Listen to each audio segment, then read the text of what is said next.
Alright, so we are here in the little gear room I've got set up, and I'm kind of still in the middle of organizing it, but me and a friend cleaned out some property today, and this is what we come on.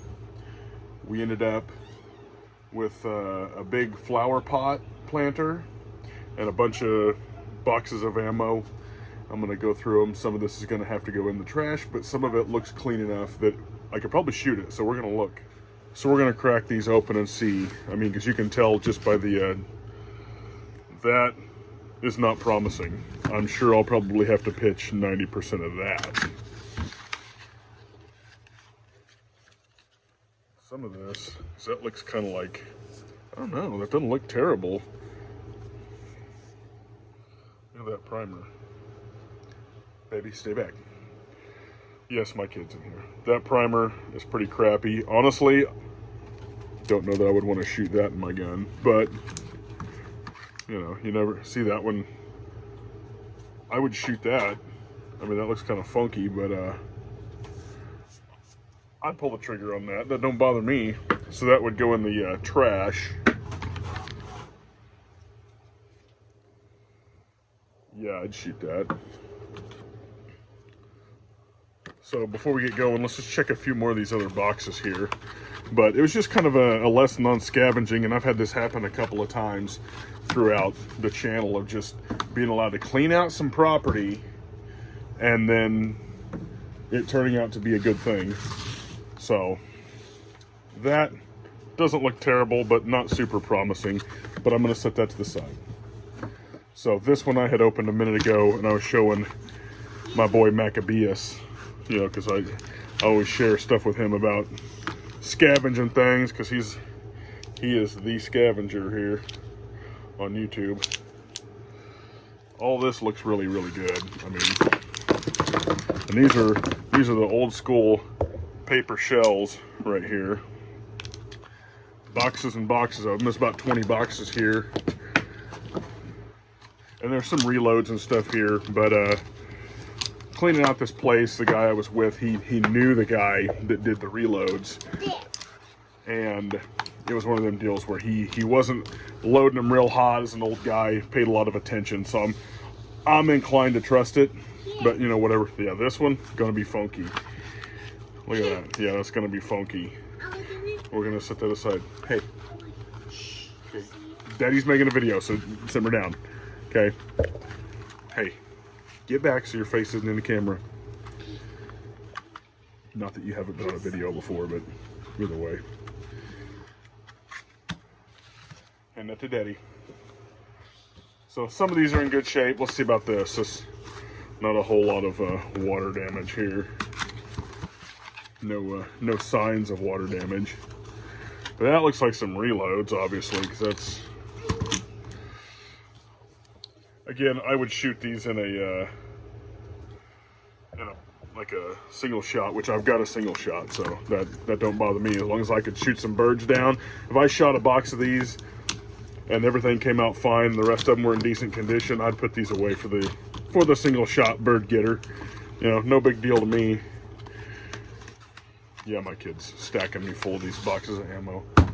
Let's see what's in this one. These are those old Gander Mountain. Gander Mountain. Stay back. Stay back. But yeah, this. I don't know if that's like mildew or what the hell that is, but it comes off pretty easy. I'd shoot that. I don't know what year these were pressed out, but.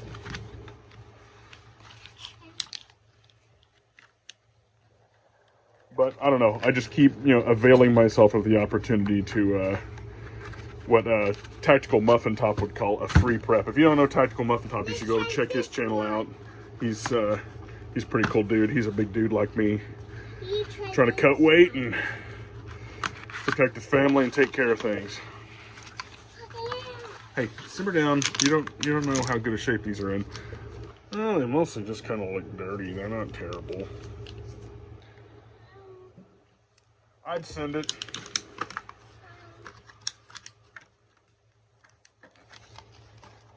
So I'll go through some of these off camera. But just kind of wanted to talk about the idea of, you know, trying to scavenge where you can scavenge. And there's a lot of free stuff out there if you're willing to go work for it, in the sense of just putting in your sweat equity.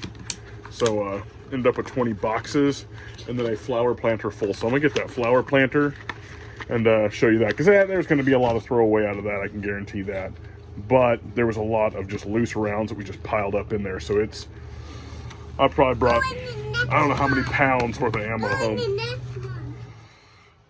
The next one. Either way, let's go to that flower planter box real quick.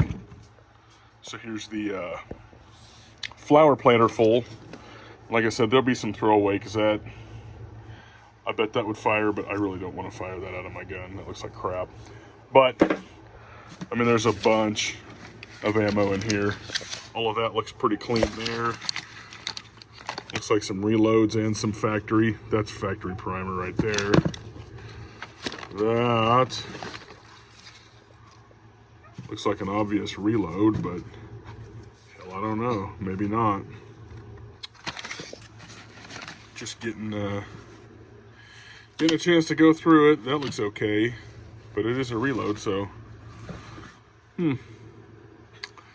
makes me wonder, because that looks like a factory primer, but you know, yeah, I never know.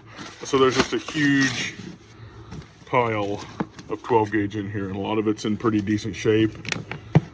I mean, that's brand new, but those are the old school paper shells, which is kind of cool. Old school. Let's see here. Yep, just going through it. I'll probably be shooting some of these through my single shot, but you know, don't pass up an opportunity to go scavenge someplace, because I didn't expect to get all this, and there's probably better than 500 rounds here, so I'm sure I'll at least get 400 out of it with the amount of decent looking stuff in here. And you can't pass that up for free 99, that's for damn sure, even if it is stuff from the 70s. So a little bit different video, but just figured I'd put this out there and you know, get out there and keep your eyes open and look for shit. All right, thanks for watching. Take it easy.